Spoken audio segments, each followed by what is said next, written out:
Yo, what is going on, guys? Welcome back to another video. So a week ago, I made a video going over the 12 goalies that went ahead of Connor Hellebuyck back in the 2012 draft. It was a fun exercise. You obviously had Vasilevsky in that draft. Guys like Frederik Andersen and Matt Murray and the rest didn't even sniff Connor Hellebuyck in terms of career success. So you'd probably think, Mike, what's the next logical step? Maybe do like a 15 forwards selected ahead of David Pastrnak back in 2014, or the 21 defensemen taken ahead of Adam Fox in 2016. No, we are doing some absolute sicko shit. We're going to be going over the 79 forwards taken ahead of Kirill Kaprizov in the 2015 draft. Kirill Kaprizov was selected 135th overall. So yes, 79 forwards ahead of him. So when looking at this is going to be an absolute war. You got to stay with me. I'm going to keep the energy high, go through the 2015 draft. We're going to go through the greatest draft ever, probably. So it's going to be a fun time, and I'm going to let you know whether I think these guys are better than a Kirill Kaprizov right now, better career, obviously, because Kirill Kaprizov didn't really debut until 2020, didn't straight up debut until 2021, but since then, he's been a no doubt top 25 player in the entire NHL, even in that first season. So let's get into it, starting with first overall. And we got Connor McDavid. Connor McDavid at first overall. I think we can agree he would go ahead of Kirill Kaprizov in a redraft. I don't think I'm shocking anybody with that. 3 straight years of being over 120 points. That is legendary shit. Almost at 1,000 points already in his career at only, 27 years old? Yeah, 27 years old.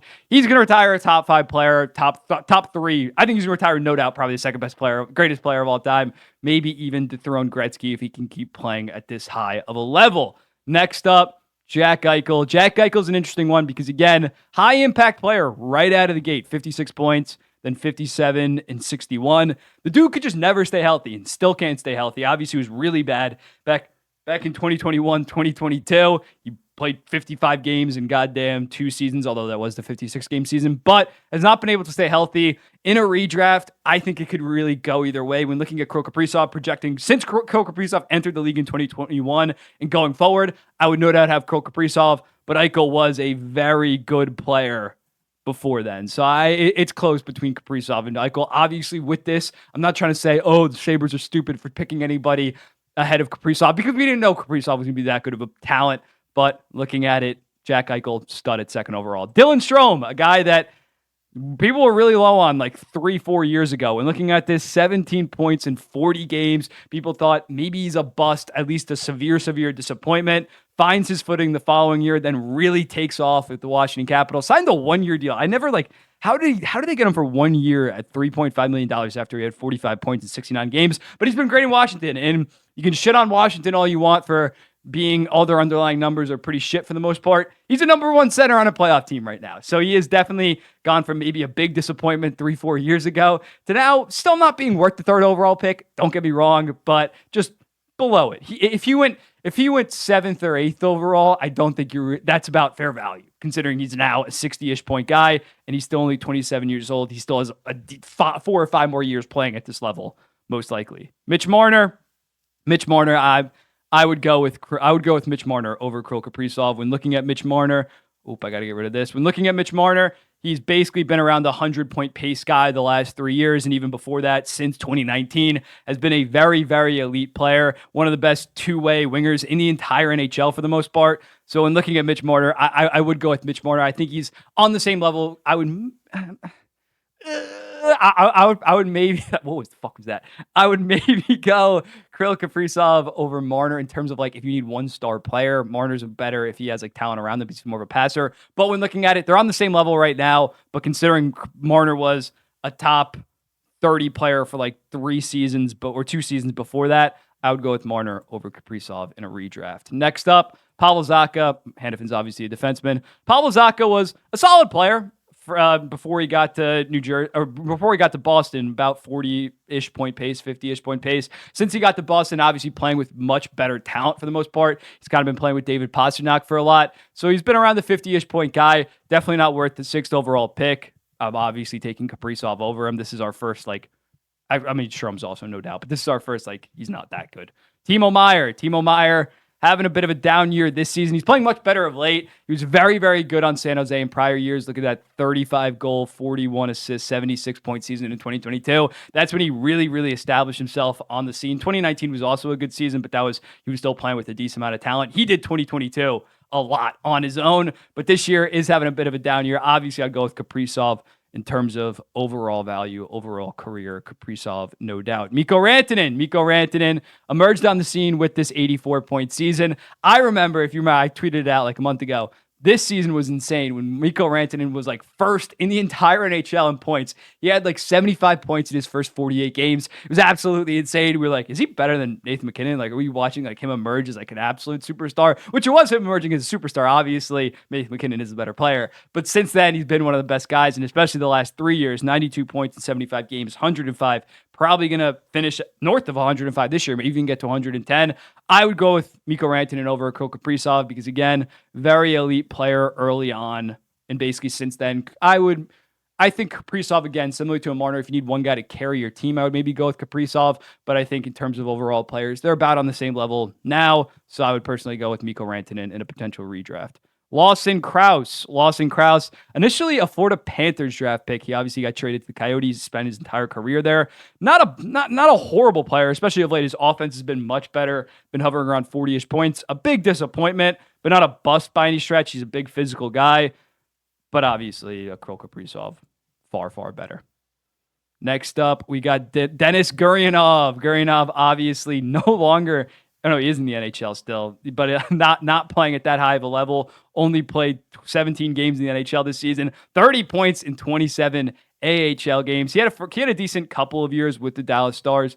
29 points in 64 games, 30 points. But yeah, just never really solidified himself. And then last year got himself traded at the end of the year to the Montreal Canadiens. Disappointing career though. 113 points, 297 games. 12th overall. Unacceptable.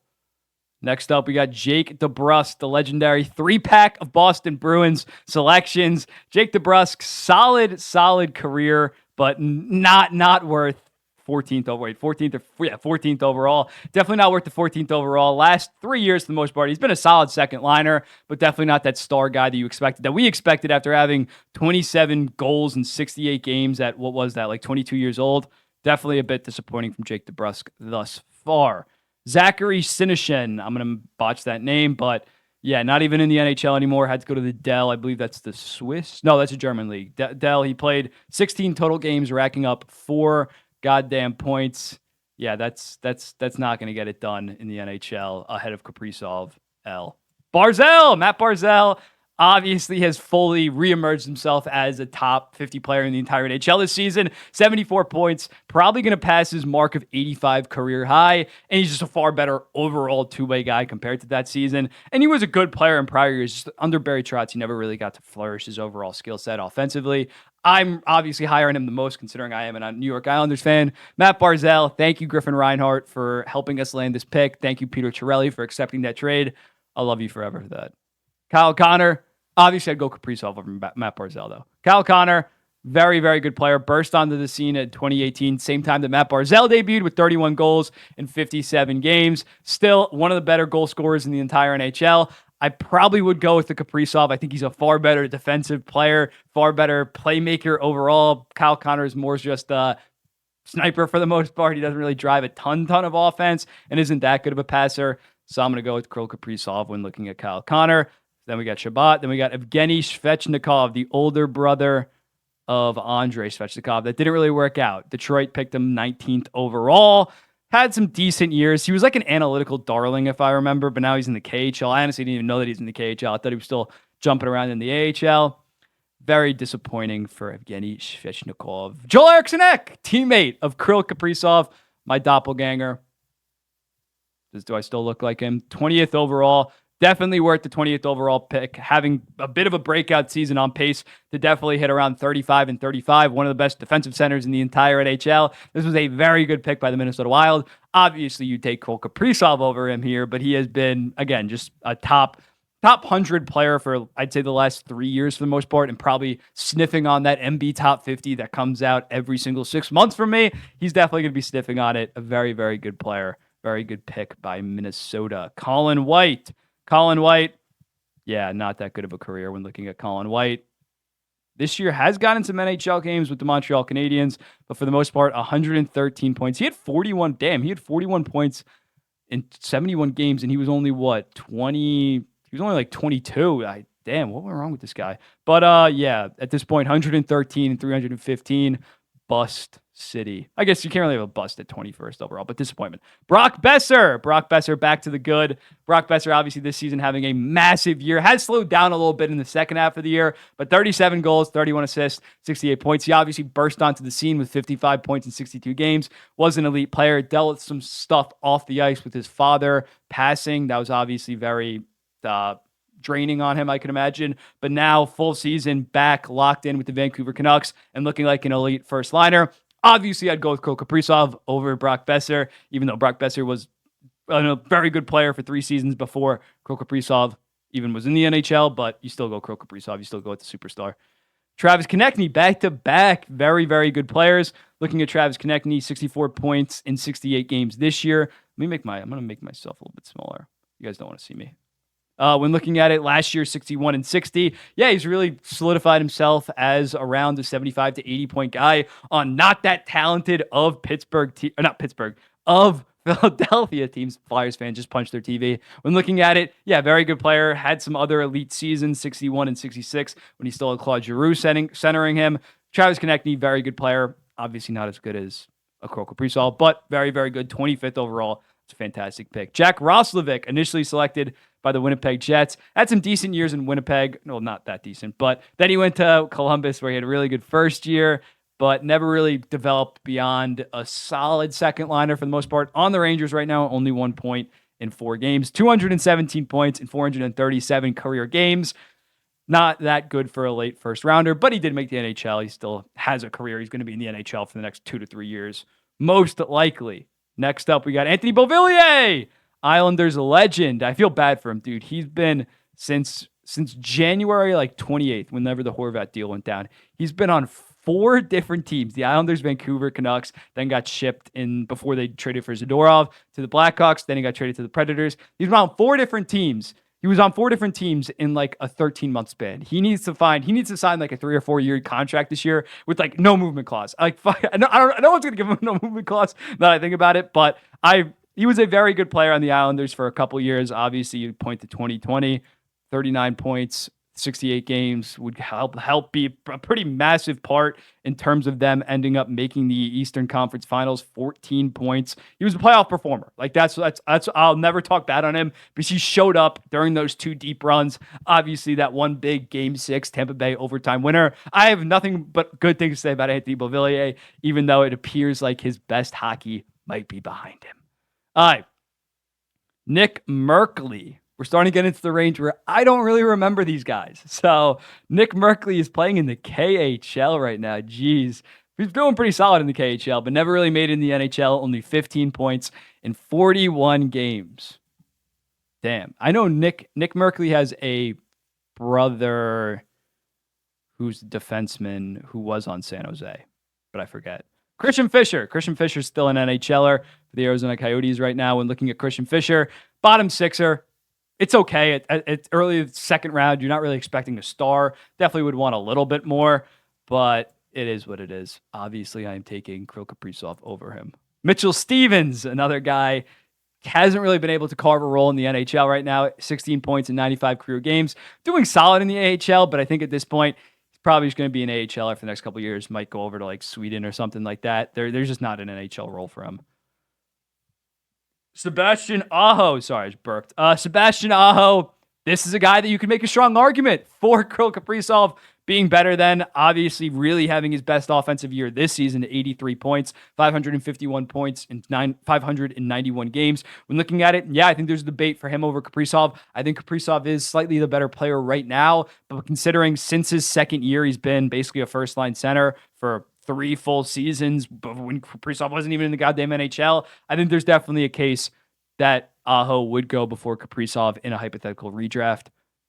I don't know if we're going to have another guy like that. Gabriel Gane never played an NHL game. Okay, let's not waste any time. Paul Bittner never played an NHL game. Let's not waste any time. AJ Greer, I remember that name, Bruin. AJ Greer, okay, bottom sixer, 161 games, 32 points. Most recently on the Calgary Flames, basically all of this year. Damn. Okay, he carved out. He's made some money. He's definitely made the league minimum the last 2 years. He's made some money. Good for him. Ryan Gropp by the New York Rangers. I'm going to guess never played an NHL game. This back half, the first round's going to be twice as long as like the fucking rest of the video. Next. Jacob Forsbacka Carlson. Don't know that name. He did play an NHL game. He played multiple. Look at him go. He played 28 games, but he's playing in Sweden right now, not at that high of a level. We got an NHLer finally. Daniel Sprong. Okay, Daniel Sprong. This is a steal. I would say that this is a steal. 46th overall. When looking at Daniel Sprong, he's really carved. Let me get rid of my camera. He's really carved an NHL role this season, or last season as well. 46 points, 66 games. This year, 40 and 69. Only making $2 million this season. He should get legitimately like a 3-year deal at 4.5. He should get a massive payday. He's, again, only 27 years old. So when looking at Daniel Sprong, if he doesn't get some term on his next contract, he should fire his goddamn agent. Oh, we got another guy. Okay, sorry. We got 2 more to go until then. Jansen Harkins, I remember the name. He's still in the NHL. Still playing it somewhat, putting up. Oh, he's a beast in the AHL. So, yeah, he's a NHL, AHL tweener. Nothing really special. That's crazy. Like, you can be above point per game in the AHL, but be 4 points in 43 games on a dog shit Penguins team. That is absolutely nuts. Okay, I'm just looking at Rupe Hintz, but we got to go through this guy first. This guy did play some NHL games for the Ottawa Senators. Filip Chalupik. Great name. When looking at him right now, he's in the Czechia League, tearing it up with 48 points. Rupe Hintz. I would go with Kaprizov over Rupe Hintz, but Rupe Hintz is a star. Rupe Hintz definitely goes top 10 in a 2015 redraft. I forgot he went this late in the second round. I knew he was in this draft, but I kind of forgot him. 49th overall, one of the best second round picks in the entire 2010s. I should actually make a list on that, but that's for another video. Jordan Greenway, another NHLer. He obviously was traded last year for a second or a third round pick from Minnesota over to Buffalo. Greenway, he's been playing a little bit higher in Buffalo's lineup, but he's a third line. He's a checking third liner for the most part. 24 points in 60 games. He is what he is at this point. Yeah, just like 25 to 32-ish points. He's okay, solid. Again, for 50th overall, it's a very good deal. Obviously, he is no Kirill Kaprizov, though. Graham Knott, never played in the NHL. Jakub Trenin, he's actually got traded at this year's deadline from the Nashville Predators over to the Colorado Avalanche for, I believe, a third or a fourth round pick. Solid bottom sixer, definitely carved out a role. This was a very good selection by the Nashville Predators, 55th overall, to get an actual bottom six NHLer. I know people think like second round picks have value, but this late in the second round to get a guy that's already played almost 300 NHL games, that's a very good pick.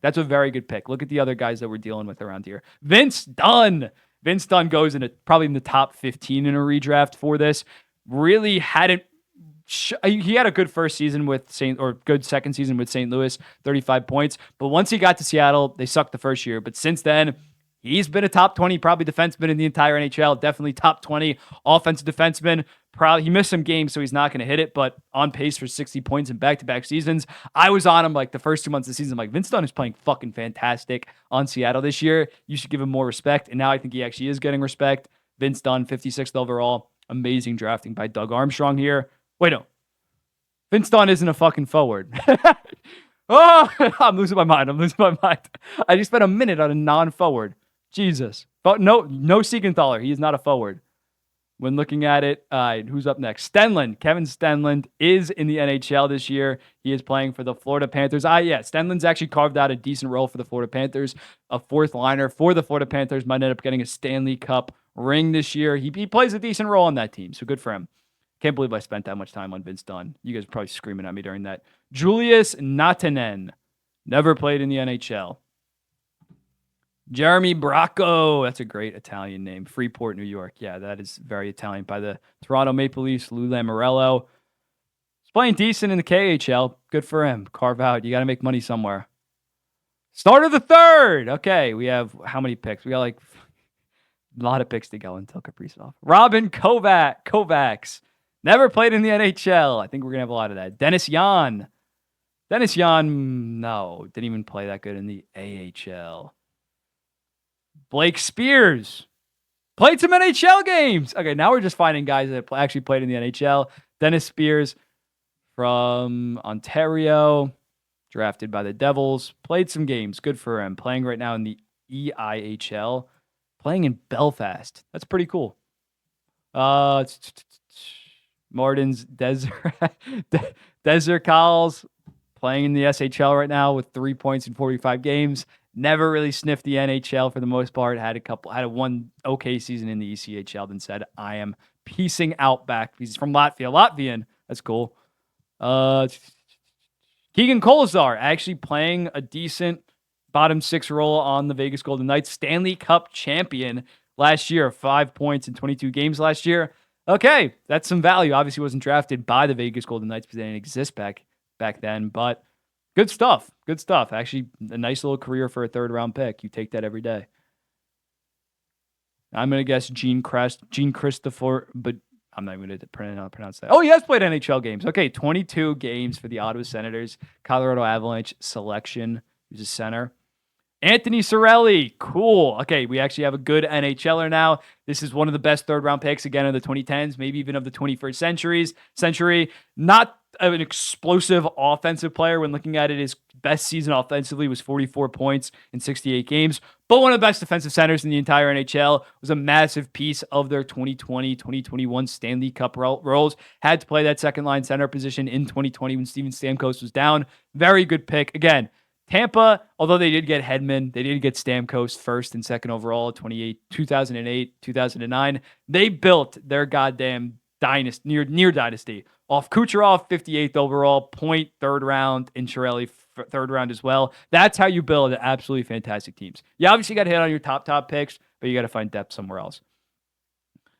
Alexander Durgachev never even came over to the NHL. Los Angeles Kings never even got this guy, and maybe showed up for North American training camp once, but never really made it over. Eric Foley played college hockey and then hung it up. I respect that. Probably got a sick degree from Princeton, probably working in finance somewhere. Where are we?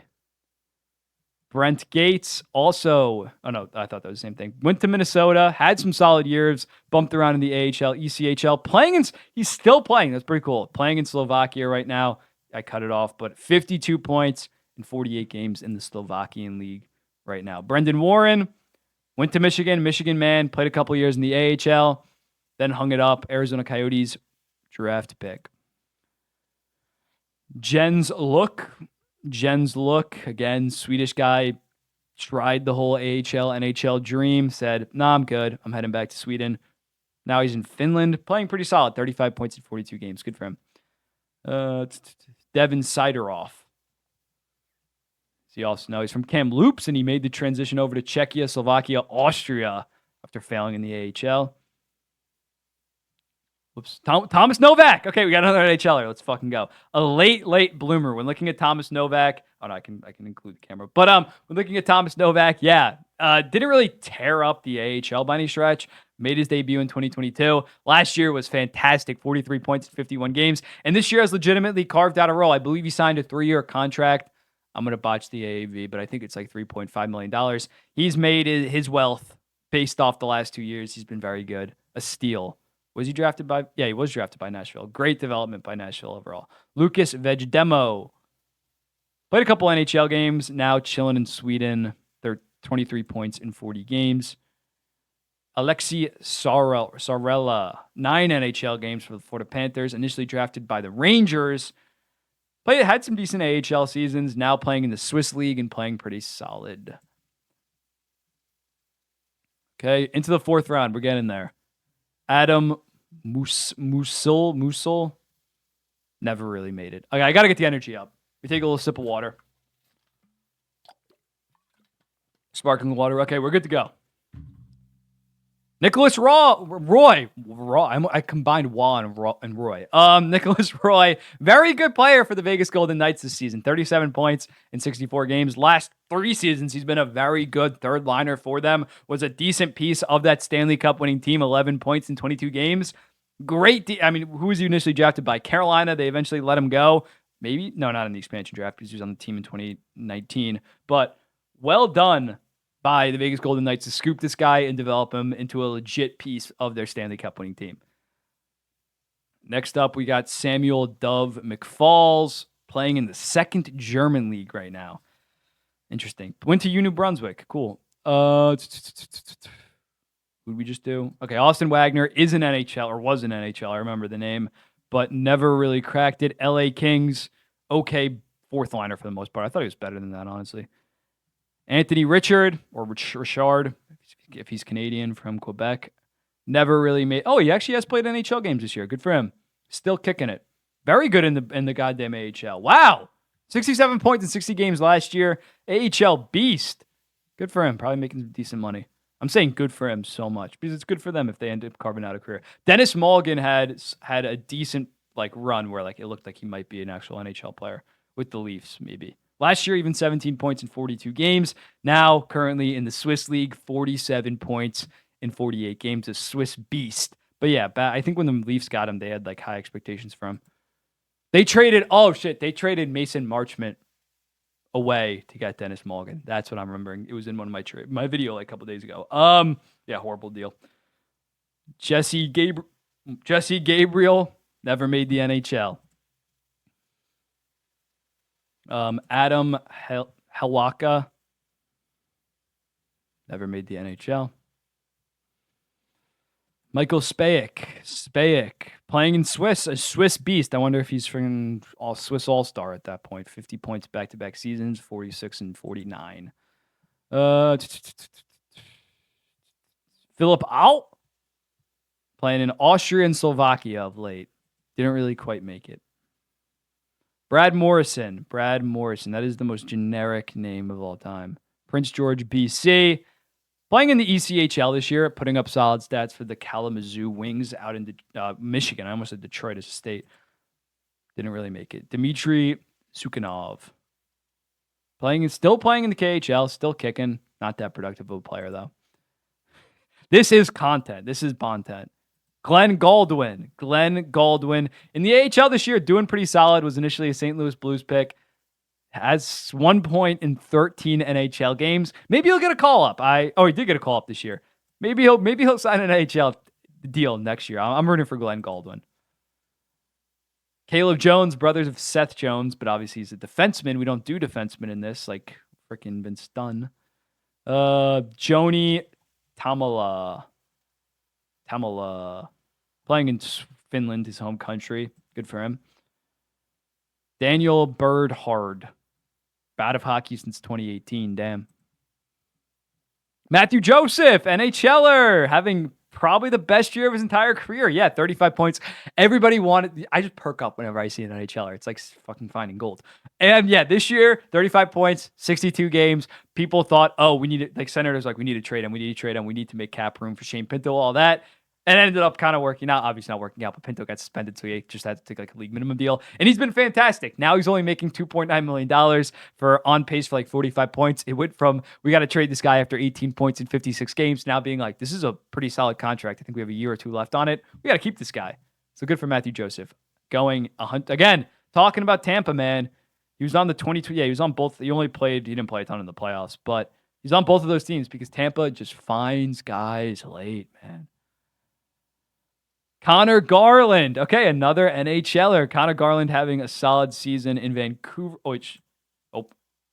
That was a mistake. I asked the wrong thing. 37 points in 73 games last year. 40. Yeah, he's a solid second liner. I mean, he's definitely. We thought maybe he was emerging as a star after the 39 points in 49 games. That didn't quite happen after he got to Vancouver, but he's been a decent part of their success this season.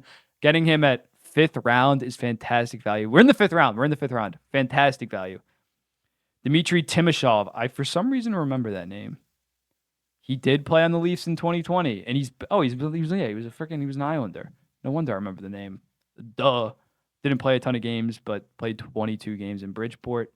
Good for him. Luke Stevens. Done since 2023. Went to Yale. Smart kid. He's probably doing something smart. David Cachet. He was traded for, I believe, Massimo Rizzo. Denver, University of Denver senior. That's one of the best players in college hockey. We're almost there. We're almost there. I see Kaprizov. Matt Bradley. Dell. Playing in the Dell right now. Playing in Germany. Wait, where are we? We got one more. Wait, yeah. Karch Bachman went to Miami University. Not University of Miami. Miami University of Ohio. Then played in the ECHL. Not that much success. Matt Schmaltz. Okay, he's had a solid ECHL career. Oh no, he just bumped. I thought he was like still playing because there's so many years. He just only five different ECHL teams in goddamn 2 seasons. That's impressive. And then finally, lastly, but not least, we have Krill Kaprizov. 30 minutes in the books. We are done. Krill Kaprizov, the last 5 seasons, has been absolutely fantastic. This year, probably he missed a couple games, but he's going to finish north of, I'd say, 95 points, most likely. I think he has like 10 games left. He's an absolute stud. He's a superstar, no doubt. One of my favorite players in the entire NHL. This was fun. This was wild. Let me see who else went in the. Let me expand this. We're gonna see what other good players played. Good players got drafted later. 5th round. Andrew Mangiapane, Mason Appleton, Gavrikov. Okay, there were some depth pieces. Matthew Roy. That's it. But yeah, Kaprizov was obviously the last star of this draft.